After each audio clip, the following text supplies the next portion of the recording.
Bueno, como pues, todos ustedes saben, el proceso zapatista es algo que para muchos hemos considerado como un proyecto que no tiene comparación en este momento en ningún lugar del mundo.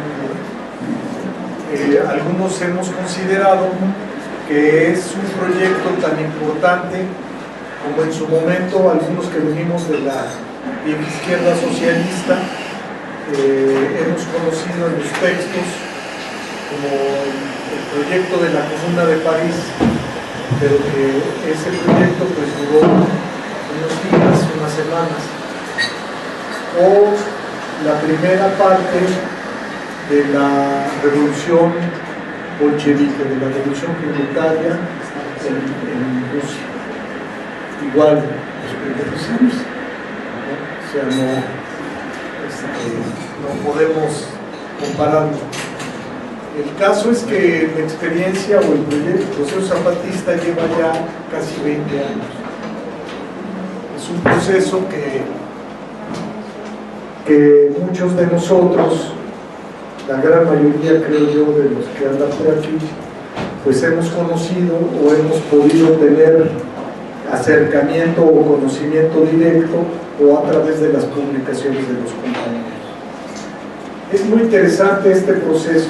Creo yo que la mayoría de la vieja izquierda socialista, marxista, ha sido intolerante con el proceso zapatista, y porque parte de una serie de conceptos que creo yo no son tan digeribles para muchos de estos compañeros, como es el tema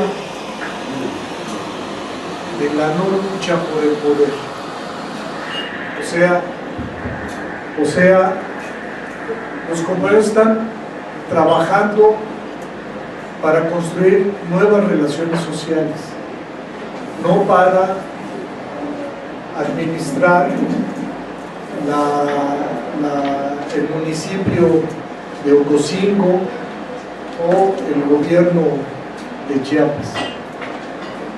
Y la manera en la que nos han mostrado que han realizado su trabajo es a través del esfuerzo propio, colectivo, comunitario. Entonces,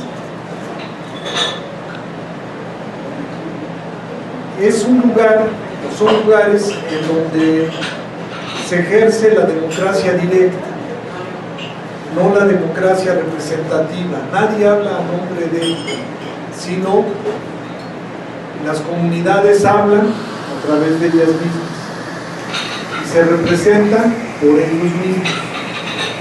O sea, no es que anden formando comisiones o representaciones para ver que hagan tal cosa, no. Eso sale de un trabajo concreto, de una necesidad objetiva de cada lugar. Y me parece que este es el gran aporte del zapatismo a la lucha por un mundo distinto, por una sociedad diferente, por un mundo mejor. Es su trabajo organizativo. O sea, la comunidad trabaja por sus propios intereses y desarrolla de manera colectiva y comunitaria, sin paternalismo ni tutelajes, ni al amparo del gran técnico, del gran líder, etcétera, o del gran intelectual que va a la comunidad para decirles de qué manera se va a hacer. Esta es la manera, ¿sí se oye? Esta es la manera en la que los compañeros vienen trabajando. Y esto que se desarrolla en comunidades y poblaciones que se encuentran en el sureste de nuestro país, a más de 2.000, casi 3.000 kilómetros del centro económico y político de México, que sería la Ciudad de México, es algo que no toleran los señores del dinero, las personas del poder. A esta experiencia, a este ejercicio, hay que contraponerle el viejo trabajo que se realizó y se ha venido realizando desde los grupos de izquierda, que hoy la palabra izquierda, con el debido respeto, ya no nos dice nada, igual que la palabra socialista, ¿no? O sea, con el debido respeto, hay unos ojetes que se dicen socialistas y no tienen nada que ver con los conceptos que dieron origen a este pensamiento. Bueno, hasta Felipe González, ¿no? Se dice de este tipo de ser. Entonces, la vieja izquierda política entendió que la lucha por el poder era el canal para la transformación de la sociedad. Si me permiten ser esquemático, es arribamos al poder y entonces se transforman las relaciones sociales. Y al transformarse las relaciones sociales, se transforma las relaciones de producción. Y pues los patrones no han sido tan generosos, ¿no? Si el PRD tomó el poder en una elección aquí, y creo que si ustedes ven las relaciones sociales y las relaciones de producción, probablemente estén más conflictuadas que inclusive en los buenos años del PRI. Por ejemplo, el gobierno del Distrito Federal tiene un tabulador salarial que tiene casi 500 categorías. Hay trabajadores que no ganan ni siquiera el salario mínimo. Entonces, eso sería la primera congruencia, ¿no? Decir, oigan, esto no puede ser, esto no es parte del concepto o del pensamiento de izquierda. Bueno, entonces la izquierda, al tener el concepto o tener el pensamiento de que las cosas cambian arribando al poder político, pues se empezó a generar todo un movimiento y planteamientos alrededor de este tipo de pensamiento. Entonces las organizaciones sociales que atendían o que se reclamaban de tal o cual posición política, pues entraban al juego institucional, no a las posiciones políticas, sino al manejo del presupuesto público. Entonces tenemos los grandes movimientos urbanos populares con la demanda de suelo y vivienda, o de suelo y servicios, o de vivienda y servicios. Estamos hablando en el país, no nada más acá en la Ciudad de México. O los movimientos sindicales, que muchos de ustedes a lo mejor hasta son víctimas de lo que antes pensábamos nosotros sería el organismo para defender los intereses de los trabajadores, y que hoy conocemos que pues no necesariamente defienden los intereses, o que se negocia en contra del interés del trabajador. Se quitan cláusulas contractuales para que no haya despidos, aparentemente, pero luego se dan despidos, etc. Entonces, el asunto es que a la construcción de esta lucha, que además ni siquiera en el viejo concepto, la lucha generó un nuevo poder político, sino lo que generó fue otro tipo de gobierno. Y ven ustedes, por ejemplo, los gobiernos del PRD en Michoacán son la antesala de los caballeros templarios. O el PRD en Guerrero. Yo no sé si ustedes se acuerdan, pero la campaña de Seferino Torreblanco tenía una Z que abarcaba las grandes montañas. Y casualmente el grupo que ahora se dice el narcotraficante que apoyó a Seferino es el que se mueve con una Z. O sea, es increíble, ¿no? O sea, cómo se va dando este proceso, y es un proceso de descomposición, consciente e inconsciente. Todo este show es para comentarles que una serie de organizaciones que se construyeron de manera probablemente honesta, no sé, aquí está Sergio, que es más viejito que yo, él podrá decir de algunas gentes como Danzos Palomino, unos de estos, que eran militantes del Partido Comunista y crearon la CIOAC, por ejemplo, o otros dirigentes como Alberto Anaya, que hoy es flamante senador y dirigente del Partido del Trabajo, bueno, dirigente eterno del Partido del Trabajo, era dirigente del movimiento urbano, un movimiento urbano hiperradical en Monterrey, Nuevo León, que se llama Frente Popular Tierra y Libertad,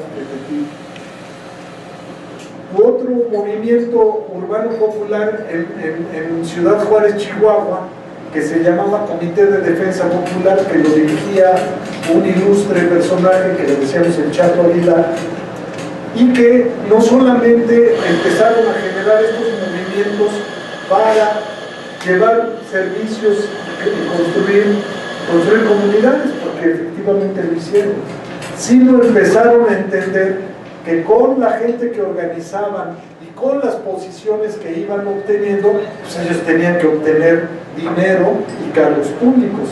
Por ejemplo, el Chato Aguilar es el creador de un antecedente que me voy a permitir a la agresión que vivieron nuestros compañeros en la realidad, que le llamaron el fraude patriótico, y mataron a 2 muchachas panistas a pedradas. O sea, jaló gente que ustedes la pueden ver trepada en un camión para ir a un mitin, pero aquí no iban a un mitin, sino iban a romperle la madre a un mitin panista, y lo apedrearon y lo mataron. Y quien hizo el fraude no fue el PRI, fue el CDP. Esa es una vieja manera que empezó a tener el sistema. Además le salen re baratos, le salen bien baratos. Estos grupos de golpeadores pues, son unos créditos de vivienda que todavía se los tienen que dar de todas maneras, a lo mejor algunas tarjetas de oportunidades, unos litros de mezcal o de aguardiente. En los pueblos el aguardiente es muy barato, por razones fundamentalmente políticas, ¿no? Ya ven que después se están quejando que están muriendo o quedan ciegos o todo esto porque les meten etanol, ¿no? Para hacerlo mucho más barato. Pero la parte fundamental es emborracharlos para matarlos, emborracharlos para quedarse con la tierra, emborracharlos para que enloquezcan y se maten entre ellos mismos. Entonces, en este mare magnum y en estos cambios que yo les recomendaría, en la página de Enlace Zapatista está, que lean el texto de Marcos, del subcomandante insurgente Marcos, que es de 1999, que se llama La Cuarta Guerra Mundial. Es algo muy importante, muy interesante. Ustedes tienen que leer para ver cómo empezó a cambiar los estados nacionales para convertirse en simples administradores, los gobiernos y los que están al frente de las instituciones, de los dueños del dinero, de la gente, del poder.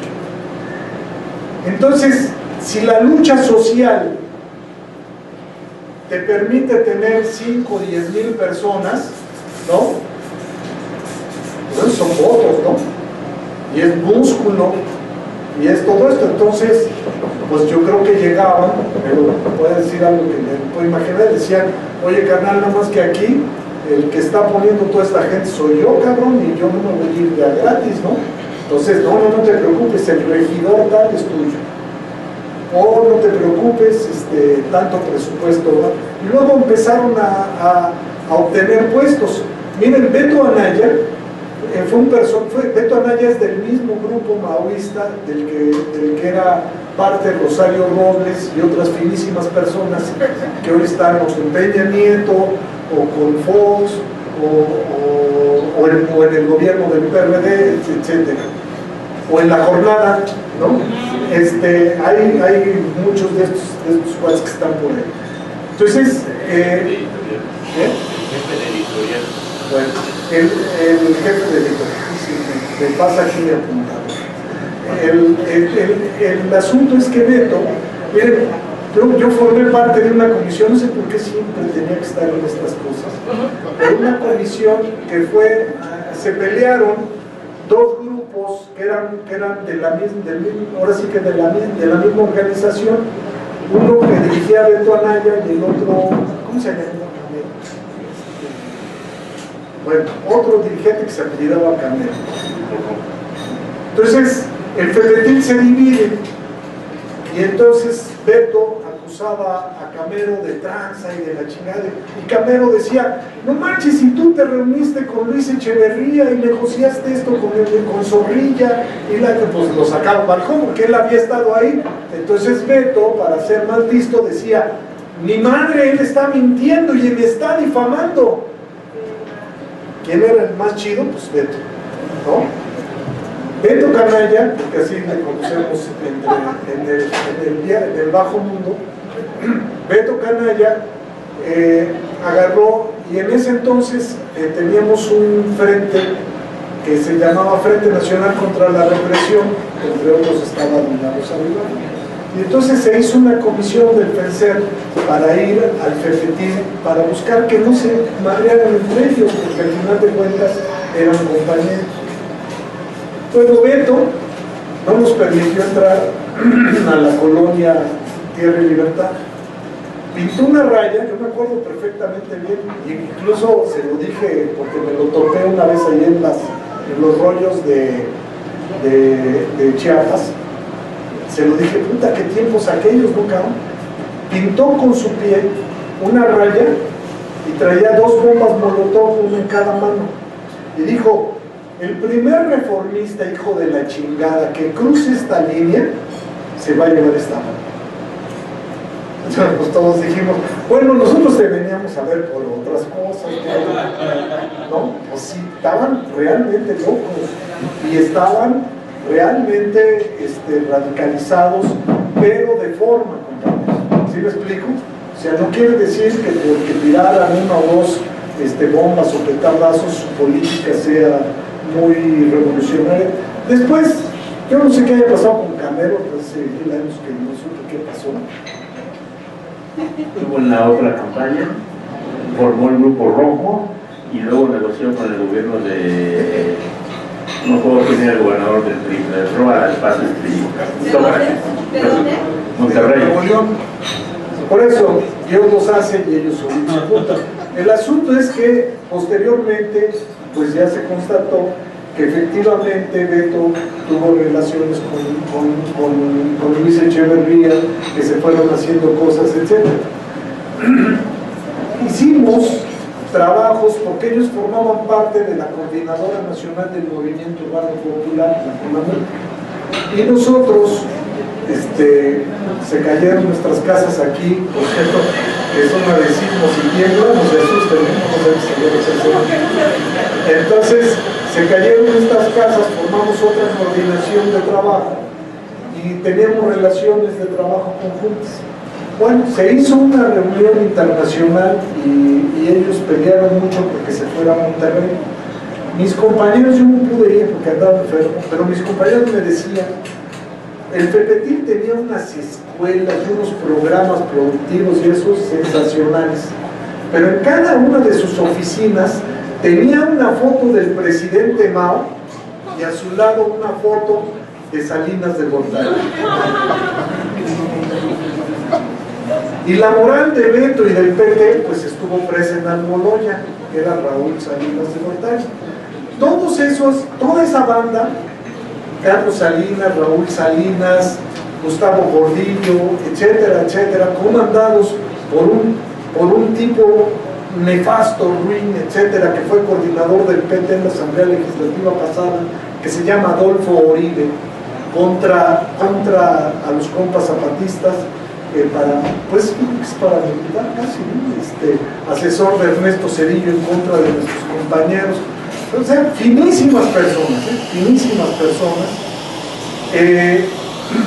Todo este grupo, coordinados por Manuel Camacho Solís también, fueron parte de todo un agrupamiento político maoísta que se llamaba Línea Proletaria. Primero se llamaba Política Popular y después se dividieron en Línea de Masas y Línea Proletaria. Entre otros ese cuate Sócrates. Incluso algunos fueron hasta miembros de la Liga Comunista de ese tiempo. Por eso cuando Sergio Rodríguez, los que no hayan ido tienen tache, ahora que hablaba sobre Atenco y la importancia, decía, no es solo la importancia de haber estado preso, porque yo conozco presos que hoy son funcionarios o exguerrilleros que hoy son líderes de partidos y que ganan, pero como si la revolución realmente lo hubieran realizado los ojetes, ¿no? Entonces, el asunto de todo esto es que la burguesía encontró otro mecanismo a través del cual podía desgastar a los movimientos que le son contrarios y confrontarlos. Y entonces entran los conflictos interreligiosos. Ah, no, ni madre, ahí el gobierno no tiene nada que ver, sino son los cristianos contra los católicos. Así parece que estuvieran en la Arena México, ¿no? Pelearán a 2 de 3 caídas. Ah, no, este es otro conflicto porque es un conflicto entre musulmanes y judíos. Entra también el problema de no nos podemos meter, somos respetuosos de la vida interna de los partidos y de sus organizaciones, y entonces entra. O, como pasa ahora en esto de la realidad, es un conflicto entre fuerzas sociales por un banco de grava. Fíjense qué fácil decirlo, ¿no? Y además, qué estúpido el que lo cree, porque nuestro compañero, se me olvida cómo es, Botán Galeano, nuestro compañero y profesor, recibió, de acuerdo al reporte del Fraiba, un tiro de gracia. O sea que no fue un pleito ahí callejero, que escupa primero, etc. Fue una acción absolutamente premeditada. Por eso, parece mentira, pero con palabras sencillas, nosotros tenemos que ver que las cosas se están dando. ¿Por qué? Pues porque les preocupa, porque no lo toleran, porque no permiten. ¿Por qué destruir una escuela? ¿Por qué destruir un centro de salud que además les da servicio a ellos? O sea, este tipo de acciones y este tipo de actitudes es porque no toleran lo que se está haciendo con el nombre de autonomía. Si hay otros compañeros que lo desarrollan y que le ponen otro nombre, pues qué bueno que nos lo cuenten y aquí lo a ver. Porque aquí el otro gran asunto que hay que ser muy contundentes, y lo digo yo, que yo tengo otro origen, otra experiencia, y conozco a los compañeros a partir de la otra campaña, ¿no? Bueno, sé que lo conozco un poco antes, pero a los compañeros de Chiapas apenas es muy reciente, hay cosas que no conocía y que no conozco. Pero hay dos aspectos que no se les puede negar. Uno es que no nos cuentan qué van a hacer, sino nos cuentan lo que están haciendo. Pero además, la parte más importante es que dicen, vengan a verlo. Entonces hay que aprender de eso, porque yo me conozco unos chorotototes, ¿no? Es que vamos a hacer y vamos a manejar aquí, y en la escuela ya tenemos tanta cosa, ¿no? Hay que demostrarles los hechos. Bueno, esos hechos, estos problemas le son absolutamente insoportables al poder, insoportables al poder económico, y por eso buscan erosionar. Entonces, la acción que desarrolló la CIOAC no es aislada. están los hechos en el Ejido Puebla, están los hechos de la OPDIC en la zona de Bachajón y Tila, están los hechos de otra serie de grupos que supuestamente son organizaciones sociales y que actúan como grupos paramilitares. Es muy probable, de veras, yo no lo creo, pero dejemos ahí, es muy probable que mucha gente no sepa ni qué onda, y que la gente que está haciendo la labor de Zapa, la labor de contrainsurgencia, ¿no?, aprovecha este desconocimiento. Ese no es nuestro problema. Hay una cosa que yo le decía a muchos de estos cuates de los grupos que les comentaba hace un momento, que le decía que son barredoras, que son políticos barredora. O sea, como una barredora. ¿Qué agarra la barredora? Pues de todo, ¿no? Basura, por ahí a alguien se le cayó un anillo y pues se lo llevó, ¿no? Ventaja para los compas pepenadores o para el que vaya a ver esa basura. Pero por lo regular recogen basura. Entonces ustedes vean cómo estas gentes y estos grupos estaban en el PRI, se pasaron al PRD, están en el PAN, ahora son del Verde, mañana están en el Partido del Trabajo, ¿no? Pero todos siguen haciendo la misma labor.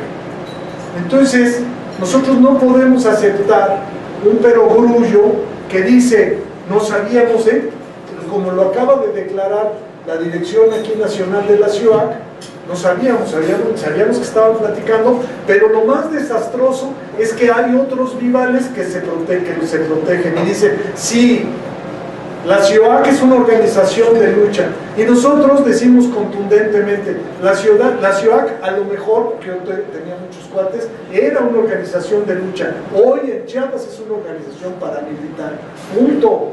Y entonces entra un deslinde abierto, claro, entre nosotros y ellos, no hay otra. No podemos nosotros convalidar ese tipo de acciones. Por eso, con la gente de Vía Campesina, en donde nos topamos, les decimos: no estamos de acuerdo en que ustedes convaliden a la Orcao, en que convaliden a la ciudad ahora. Entonces, y se hacen, con el perdón de todos ustedes, se hacen pendejos. Entonces, pues ni modo, ¿no? Aquí nos tocó vivir y vamos a entrarle a los cocolazos. Por lo pronto, el domingo los invitamos a las 12 del día en la explanada de Bellas Artes, que aunque esté en obras, como decía, había un tipo que se disfrazaba y le decían el llanero solitito. Entonces él decía: me presento el próximo domingo a las 10 de la mañana en Bellas Artes. Ay, cabrón, ¿de veras vas a entrar a Bellas Artes? Bueno, a un ladito, ¿no? Entonces nosotros normalmente tomamos la explanada, pero creo que está en obras, pero ahí se va a oír el ruido y vamos a tratar de organizar algunas acciones. La Red contra la Represión y por la Solidaridad ya ha manifestado muchísimas declaraciones y pronunciamientos de solidaridad, pero no basta el pronunciamiento, necesitamos pasar para que en sus escuelas, en sus centros de trabajo, en donde viven, en donde van de visita, en todas las cosas, en todos los lugares, podamos repartir un volante, platicar con la gente y platicarlo de una manera sencilla y coloquial. Fíjense que hace unos meses fuimos ahí al PRD, me acuerdo porque esta que vi Irene, ella se puso a aventar globos con pintura ahí a uno de los edificios. No es cierto. Entonces salieron unos de los dirigentes y me decían: no, es que no sabíamos que esto estaba pasando. Y entonces uno de estos imbéciles me dice: bueno, pero además Marcos anda en Europa. Ay, cabrón, ¿te lo tomaste o qué pasó? No, es que puras, con el debido respeto, puras estupideces. Pero eso no es lo interesante, sino lo interesante fue lo siguiente: empezamos a discutir, fue cuando agredieron San Marcos de Avilés, que destruyeron la escuela. Entonces, le digo, mira, suponte que ande por allá, suponte que tú tienes todas las diferencias que te las concedo, como Ferran y queso. ¿Por qué destruir una escuela? No me digas, fue una escuela que además pues, la construyeron con madera, etcétera. No me digas, eso no es posible que la pegaran. Bueno, estos cuates se entran en contradicción entre ellos mismos, pero entre ellos mismos se protegen, se cuidan, se solapan, ¿no? Entonces están en contra de las actitudes de Mancera, pero van y le aplauden, ¿no? Mete al bote a varios de sus gentes, pero van y la negocian a cambio de dinero.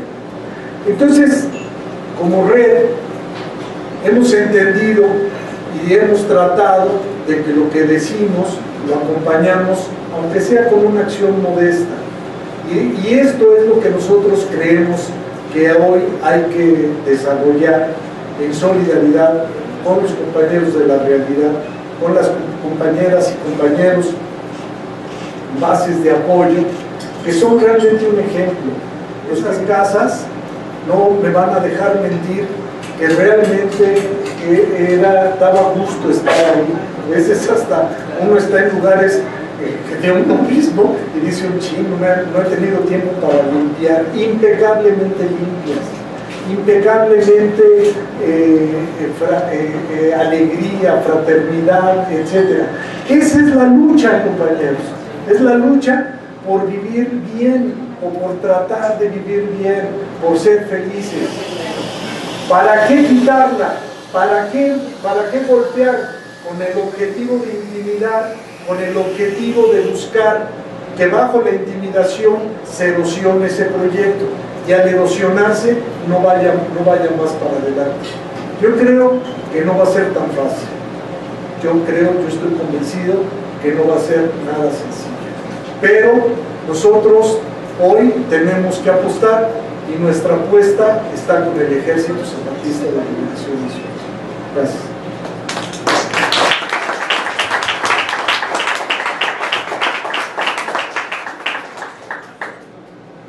Bueno, buenas noches a todas y todos.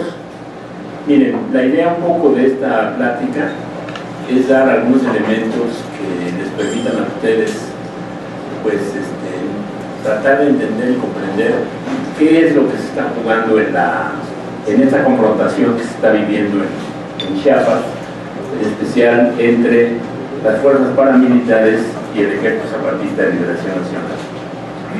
Déjenme explicar contando primero algunas cosas para que se entienda el proceso.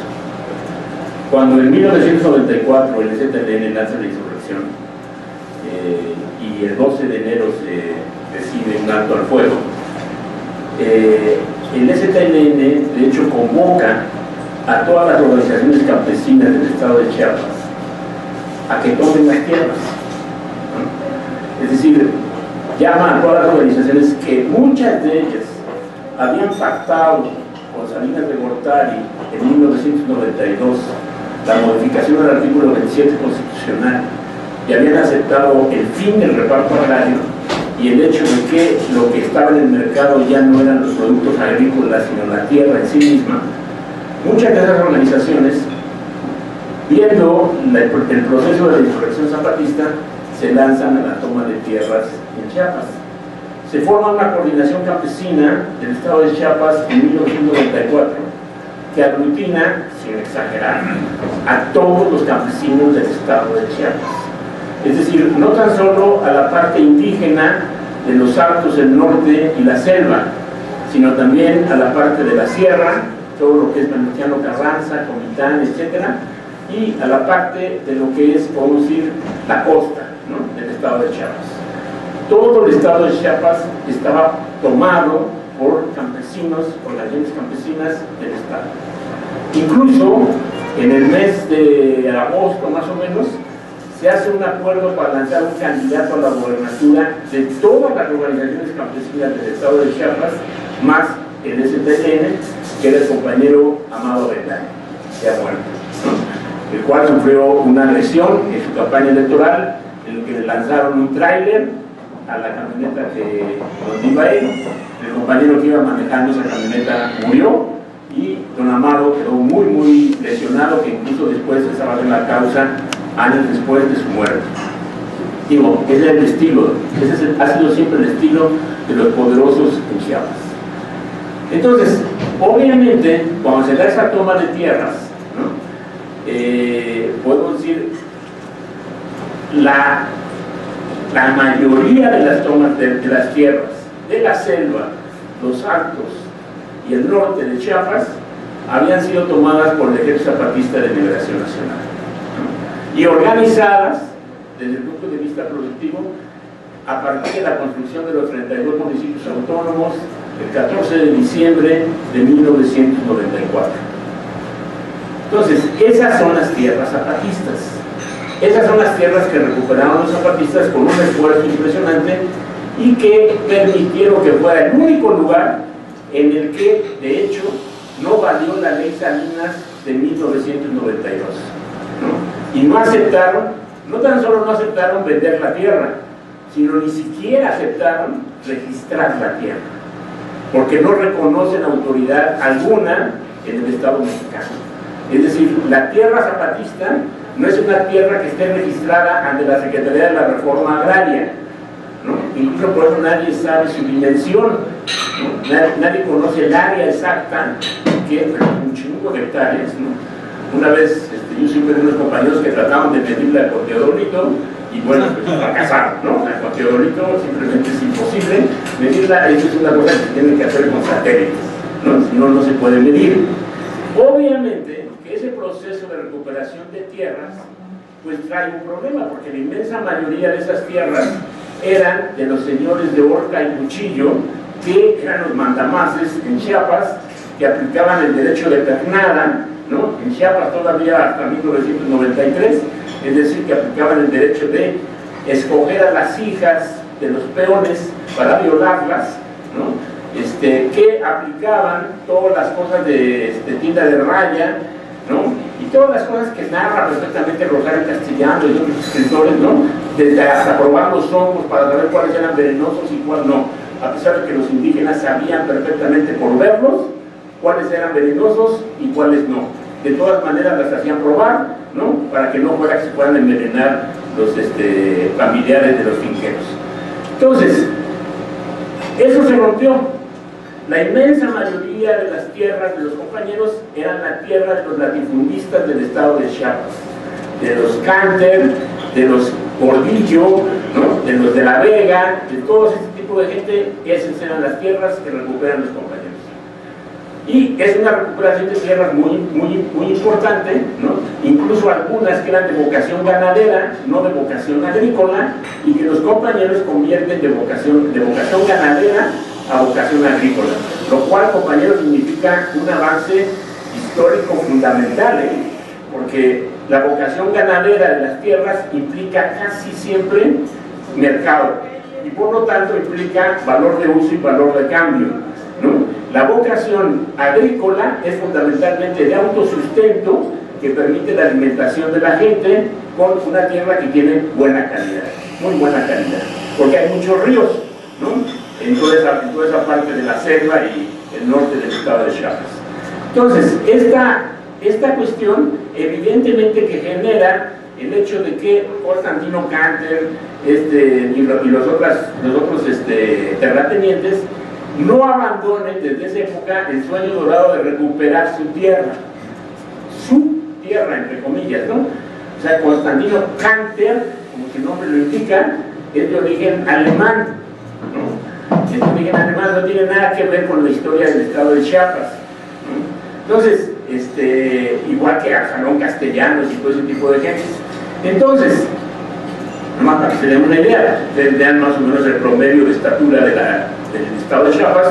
Absalón Castellanos, en esa imagen preciosa de 1994, en que va en ese momento mayor insurgente Moisés y la comandante Maribel y la capitana Maribel del otro lado, entregando a un tipo que casi medía 2 metros, pero el tipo amarrado de las manos y con la cabeza gacha, ¿no?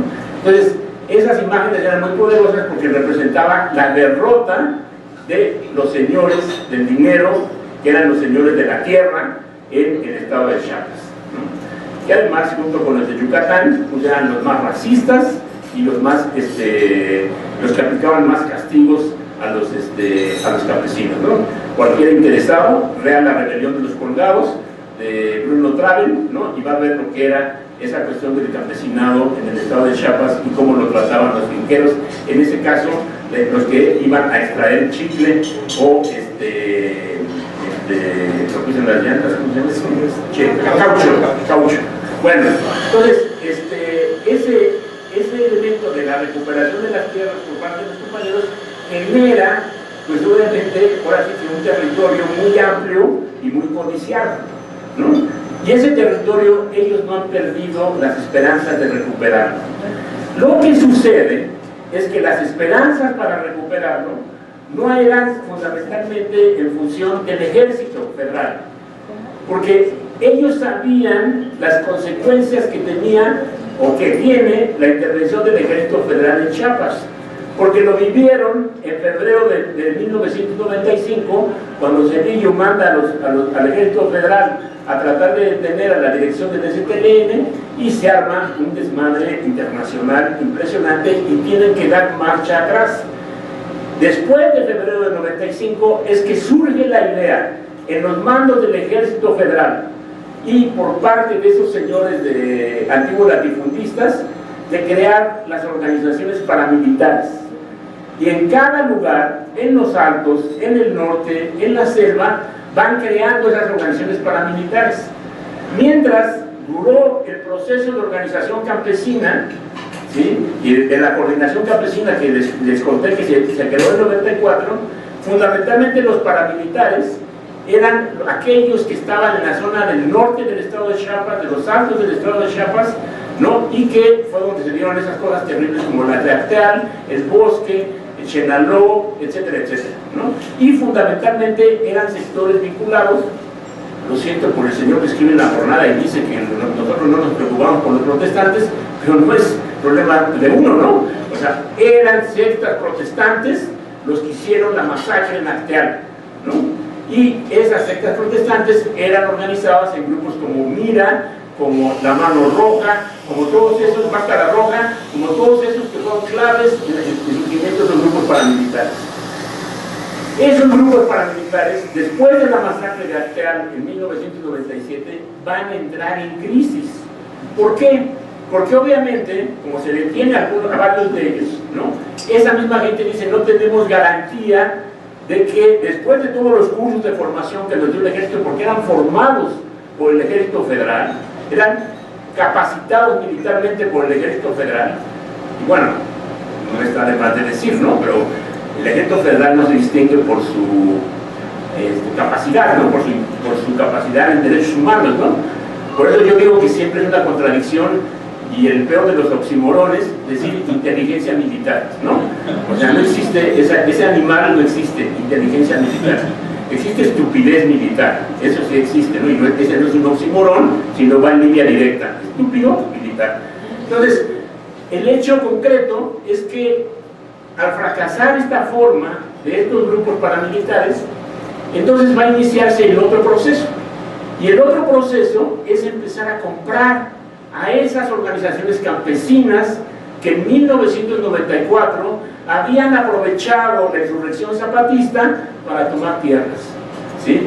Y de la manera más ingrata del mundo, casi todas esas organizaciones se pasan del lado del gobierno para atacar las comunidades indígenas zapatistas, ¿no?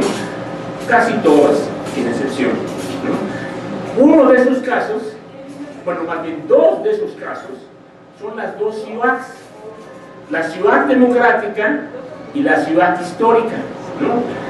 Cuando hubo recientemente el ataque en la comunidad 10 de abril del municipio 17 de noviembre, la ciudad histórica, por medio de su secretario general, Federico Valle, ¿no?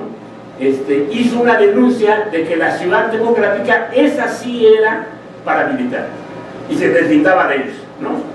Ahora son ellos los que hacen la acción en contra de las bases de apoyo zapatistas e incluso llevan sea, escalan el asunto de una manera muy clara porque matan a un compañero. Y como decía Alejandro, aquí no fue que mataron a un compañero, por así que al azar. O sea, iban por él, ¿no? Uno de los cuadros organizadores de la escuelita zapatista, ¿no? Uno de los principales encargados de la escuelita zapatista. Sabían quién era él. Y por eso es un comando especial que va, le mete 3 tiros, le da un machetazo y le da un tiro le llaman gracia, ¿no? Es un tiro a mansalva cuando ya está tirado. Entonces, el hecho concreto es que tiene que ver con esa cuestión de que esas dos organizaciones, lo mismo que otras, forman parte ya de la estructura paramilitar. Y es, créanme compañeros, a cambio de lentejas, ¿sí? Todo esto es a cambio de lentejas, ¿no? Por una razón muy sencilla, porque ni siquiera es que van a recuperar la tierra, porque no la van a recuperar, porque los zapatistas no la van a dejar, ¿no? Sino es simplemente cumplir una orden que además sospechosamente un grupo de periodistas es llamado para ir a cubrir esta cuestión, ¿no? Y entonces un chayotero de un periódico chayotero como es La Jornada, ¿no? Va junto con un fotógrafo y el periodista del Universal y entonces van a entrevistar a la ciudad histórica y casualmente la foto que sale en La Jornada, ¿no? Al siguiente día, en mayo, creo que el 3 de mayo o el 3 de mayo, ¿no? Es la de unos miembros de la ciudad histórica brutalmente heridos, ¿no? Uno que tiene un curita de este lado, otro que tiene un curita de este lado, ¿no? Y eso es todo, ¿no? Y esa es la foto que sacan de lo que pasó en Chiapas. A mí me pueden decir, como me han dicho varias gente de los que trabajan en ese periódico, que esa es cosa de ese periodista. Pero ojo, nadie en La Jornada decide qué va en contraportada que no sean los directivos de La Jornada, ¿no?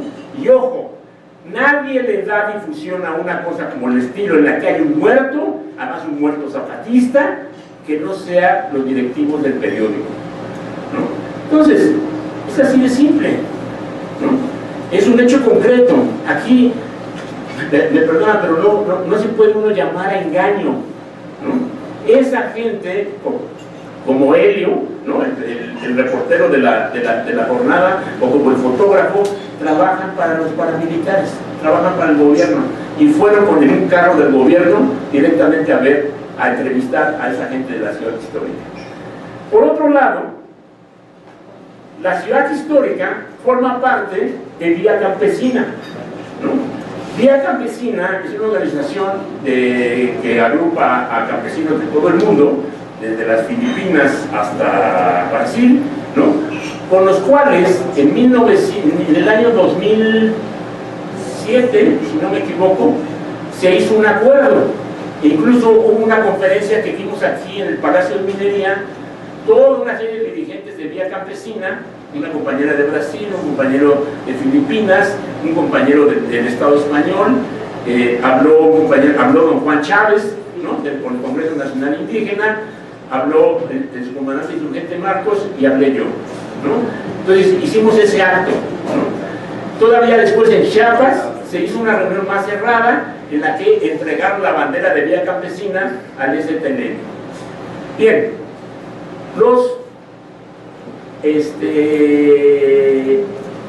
los que formaron parte de esa reunión, ¿no? Los que representan Vía Campesina en México, son la gente que ha atacado a las comunidades indígenas en Chiapas, como la gente de Orcao, ¿no? En la parte esta de Ocosingo, ¿no? Y esta gente de la ciudad histórica, ¿no? Que forma parte del Frente Auténtico del Campo, ¿no? El Frente Auténtico del Campo está formado por la CELPA, y miren, es doloroso, ¿no? O sea, yo me acuerdo que yo estuve en la formación de la CELPA en Milpalta en 1982, ¿no? Y ahí estaba lo fundamental del movimiento campesino mexicano que estaba luchando en contra de Salinas de Gortari, ¿sí? Bueno, estaba la CELPA en este Frente Auténtico Campesino, está la UNTA de Álvaro Ríos, ¿no? Está el Barzón, ¿no? Está la gente de Coduc, ¿no? Y está la gente de la ciudad con este cuate Ovalle, ¿no? Bien, ese es el Frente Auténtico del Campo y son los que ahora están diciendo que no hubo tal agresión paramilitar, que lo que fue una confrontación intercomunitaria, ¿no? Por un lugar donde hay grava, ¿no? Bien, miren, el hecho concreto es que había un diálogo en la Junta de Buen Gobierno para llegar a un acuerdo sobre el banco de grava y se estaban llegando ya a acuerdos, ¿no? Y sin embargo, esta gente llega y empieza a agredir, y agrede precisamente a un camión que traía cosas para la clínica, ¿no? Y agrede la escuelita de que está ahí ubicada en la realidad.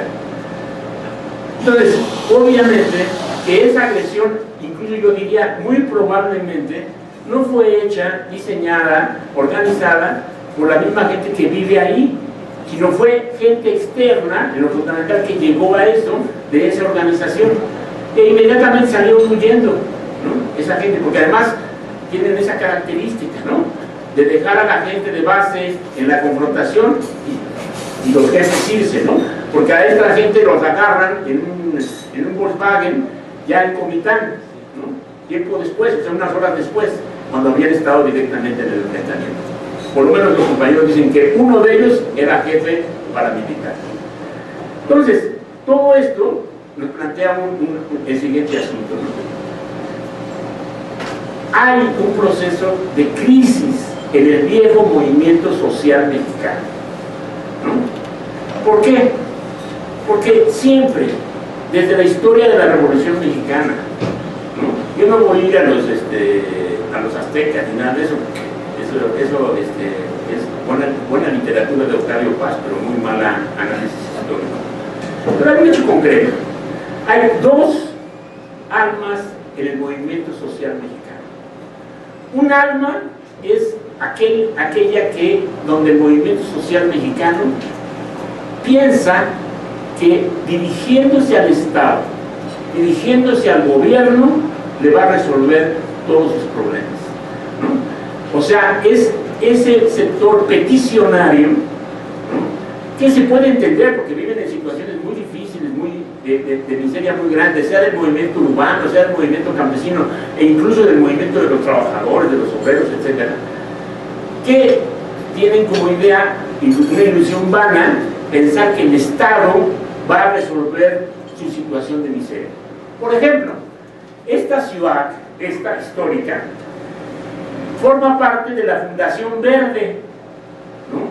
La Fundación Verde es creada hace unos meses, en el 2014, en Chiapas, ¿no?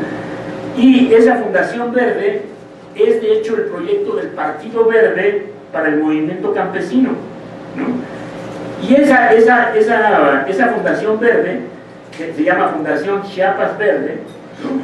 Se hace con acuerdo con el gobierno del gobernador del estado, ¿no? Porque la idea es que van a recibir fondos en esa Fundación Verde,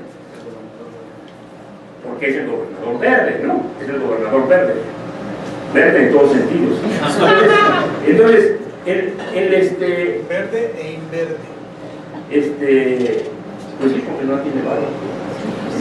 Bueno, entonces, el hecho concreto es que después, incluso antes de este acto, esa ciudad histórica había estado en el acto en el que se empieza la campaña esta de Rosario Robles y Peña Nieto, ¿no? Que se llama como México sin hambre, Cruzada contra el hambre, ¿no? La cruzada contra el hambre. Se inicia en Margarita, Chiapas, está presente Peña Nieto, está presente Rosario Robles, tienen un invitado de honor, esas cosas que pasan en la izquierda latinoamericana, que se llama Luis Ignacio da Silva Lula, ¿no? Dirigente y fundador del Partido del Trabajo y uno de los grandes organizadores obreros de la lucha del ABC de San Bernardo del Campo en Sao Paulo en la huelga de 1992 que cimbró Brasil y América Latina, después presidente de Brasil, Y ahora, un conferencista mundial que cobra, ni Gorbachev cobra, ni Clinton cobra tanto por conferencia como Lula, ¿no? O sea, Lula nunca estará en el rincón zapatista, ¿no? Entonces, bueno, Lula estuvo en esta reunión de la Cruzada contra el Hambre, ¿no? De la Cruzada contra el Hambre. Esa reunión, uno de los invitados especiales era Federico Valle, de la ciudad histórica. Esos son hechos, ¿no? Esos son hechos, están reportados, están planteados en la prensa, en todos lados está planteada esa cuestión, ¿no? No son inventos, ¿no? Y Federico Valle tiene un discurso formidable y dice: venimos aquí para cuidar que no se robe el dinero. Bueno, ¿no?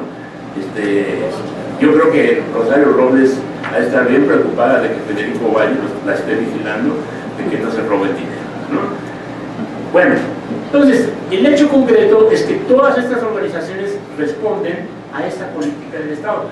En el proceso de que se va acabando el Estado populista y llega el Estado neoliberal, pues pelearse por las migajas que caen de la mesa de los grandes capitales, pues es un gran esfuerzo, ¿sí? Y eso implica quién es más útil.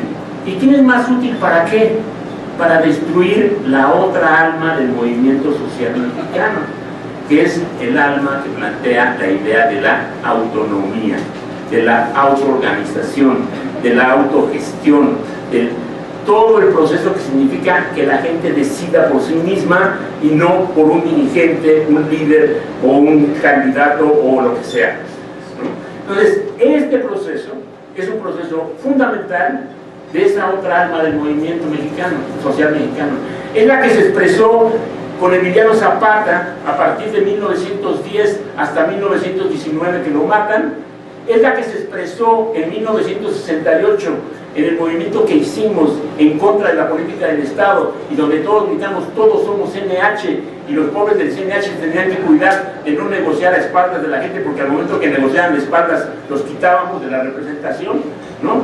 Es en 1985 que de manera autónoma, por arriba de la política burocrática del Estado y con un de la Madrid totalmente paralizado, la gente sale a las calles a la reconstrucción de las... Primero, a rescatar a la gente que estaba bajo los escombros, y luego en la reconstrucción, no de la Ciudad de México en abstracto, la reconstrucción de la ciudad de los de abajo, ¿no? Eso fue lo que sucedió en 1985.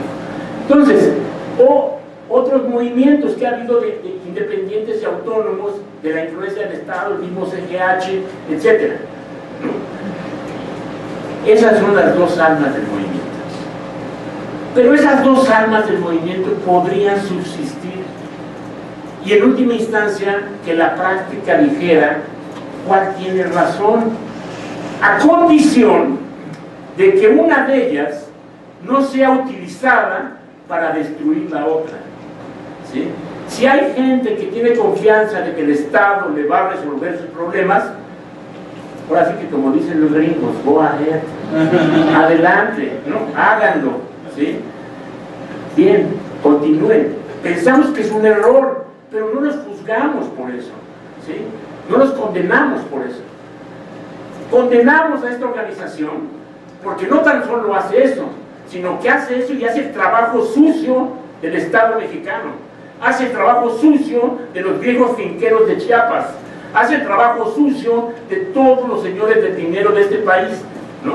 Porque casualmente, yo les quiero decir, desde el Bosque no pasaba un asesinato como pasó ahora, ¿sí? ¿Y qué está en medio? La escuelita zapatista, ¿sí? ¿Qué está en medio? El encuentro de pueblos indios. ¿Qué está en medio? Un seminario donde va una parte fundamental de la intelectualidad mexicana e internacional. Eso es lo que está en medio, eso es lo que se quiere evitar, y fundamentalmente lo que se quiere evitar pues es todo el proceso de construcción autónoma, que es lo que nos enseñan en la escuelita zapatista, porque no quieren que lo veamos, ¿no? Hay un señor, un estúpido, bueno, firma como Gil Gámez, ¿no? Yo le digo Bill Gómez, ¿no? Gil Gámez es una burla, bueno, más bien es una idea de agarrar y hablar de Gilgamesh. Gilgamesh fue un... Bueno, para que les platico quién chingado fue Gilgamesh. Olvidémonos quién fue Gilgamesh. Pero el asunto fundamental es que ese es Ruy Pérez Tamayo. Ruy Pérez Tamayo es el que se oculta bajo ese seudónimo. Por cierto que a él no le piden que se quite la máscara ni que diga su nombre, pero a otros sí les piden que diga su nombre, ¿no? Bueno, él es Gilgamesh. Entonces Gilgamesh dice en un artículo reciente que todo esto se debe a la miseria con la que viven las comunidades zapatistas. Y yo digo, ¿cuándo Ruy Pérez Tamayo ha visitado una comunidad zapatista? Porque los compañeros pueden decir, en el último periodo de tiempo, cerca de 7,000 personas han ido a ver a las familias zapatistas, han vivido con ellas, bueno, hemos vivido con ellas, hemos comido lo que comen, hemos visto cómo educan a sus hijos y cómo sus hijos los educan a ellos. Hemos visto una nueva generación zapatista que, como dice su comandante Marcos, es mejor que la anterior, ¿sí? Hemos visto todo un proceso de traslación del dominio, bueno, no del dominio, del mando en el caso del zapatismo. Hemos visto cómo cada vez más la comunidad toma en sus manos el control de sus destinos e incluso pues tiene que pasar a un nivel más secundario, la formación misma del ejército zapatista. Entonces, esta acción lo que busca es revertir esa situación. Esta acción lo que busca es impedir ese proceso de autonomía, ¿no? Lo que busca es impedir que se siga conociendo la experiencia zapatista y que miles de jóvenes, ¿no? Porque uno ya está viejo y ya, ahora sí que nos tocó vivir toda esa porquería que fue la izquierda esa mexicana, ¿no? Pero no es lo mismo que uno pase a pensar, a creer que es necesario organizarse con los zapatistas por un comunicado tan brillante, tan genial, como a quien tenemos que pedir perdón, ¿no? Que es un comunicado que marca una línea en la historia de este país, de lo que es la comunicación con el pueblo, lo que es la forma de expresar las ideas, que significa la ruptura del viejo rollo teórico que dice tantas cosas sin decir nada y además nadie las entiende. Es una forma directa de comunicación al corazón y a la mente de las personas. Bueno, nosotros nos enamoramos de ese discurso, pero los jóvenes que fueron a la escuelita zapatista se enamoraron de algo más importante: la comunidad, el pueblo zapatista. Y no hay comparación entre enamorarse de un texto y enamorarse de la gente. Digo, si no, seremos muy felices todos leyendo textos, no pasaría nada entre nosotros, ¿no? Entonces, enamorarse con la gente, eso sí que es algo fundamental, eso sí que cambia el corazón y la mente de las personas. Eso es lo que quiere este estudio. Gracias.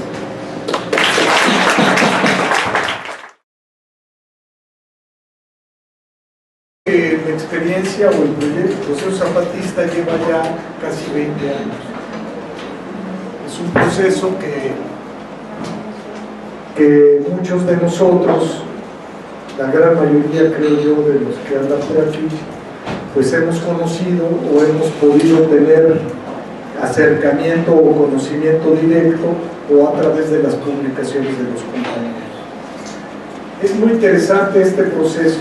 Creo yo que la mayoría de la vieja izquierda socialista, marxista, ha sido intolerante con el proceso zapatista, y porque parte de una serie de conceptos que creo yo no son tan digeribles para muchos de estos compañeros, como es el tema de la no lucha por el poder. O sea, los compañeros están trabajando para construir nuevas relaciones sociales, no para administrar el municipio de Ocosingo. Es un trabajo que se realizó y se ha venido realizando desde los grupos de izquierda, que hoy la palabra izquierda, con el debido respeto, ya no nos dice nada. igual que la palabra socialista, ¿no? O sea, con el debido respeto, hay unos ojetes que se dicen socialistas y no tienen nada que ver con los conceptos que dieron origen a este pensamiento. Bueno, hasta Felipe González, ¿no? Se dice de este tipo de ser. Entonces, la vieja izquierda política entendió que la lucha por el poder era el canal para la transformación de la sociedad. Si me permiten ser esquemático, es arribamos al poder y entonces se transforman las relaciones sociales. Y al transformarse las relaciones sociales, se transforma las relaciones de producción. Y pues los patrones no han sido tan generosos, ¿no? Si el PRD tomó el poder en una elección aquí, y creo que si ustedes ven las relaciones sociales y la relación de unidad, trabaja por sus propios intereses y desarrolla de manera colectiva y comunitaria, sin paternalismo ni tutelajes, ni al amparo del gran técnico, del gran líder, etcétera, o del gran intelectual que va a la comunidad para decirles de qué manera se va a hacer. Esta es la manera, ¿sí se oye? Esta es la manera en la que los compañeros vienen trabajando. Y esto que se desarrolla en comunidades y poblaciones que se encuentran en el sureste de nuestro país, a más de 2.000, casi 3.000 kilómetros del centro económico y político de México, que sería la Ciudad de México, es algo que no toleran los señores del dinero, las personas del poder. A esta experiencia, a este ejercicio, hay que contraponerle el bien.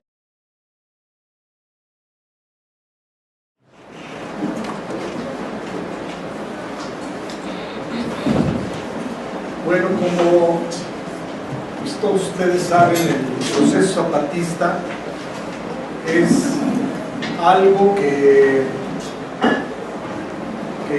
para muchos hemos considerado como un proyecto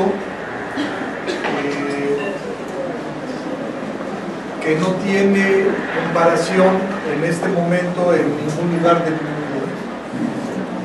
Algunos hemos considerado que es un proyecto tan importante como en su momento algunos que venimos de la vieja izquierda socialista hemos conocido en los textos como el proyecto de la Comuna de París, pero que ese proyecto pues duró unos días, unas semanas, o la primera parte de la revolución bolchevique, de la revolución proletaria en Rusia. Igual los primeros años, ¿no? O sea, no podemos compararlo. El caso es que el gobierno de Chiapas y la manera en la que nos han mostrado que han realizado su trabajo es a través del esfuerzo propio, colectivo, comunitario. Entonces, es un lugar, son lugares en donde se ejerce la democracia directa, no la democracia representativa. Nadie habla a nombre de ella, sino las comunidades hablan a través de ellas mismas y se representan por ellos mismos. O sea, no es que anden formando comisiones o representaciones para ver que hagan tal cosa, no. Eso sale de un trabajo concreto, de una necesidad objetiva de cada lugar. Y me parece que este es el gran aporte del zapatismo a la lucha por un mundo distinto, por una sociedad diferente, por un mundo mejor. Es su trabajo organizativo. O sea, la comunidad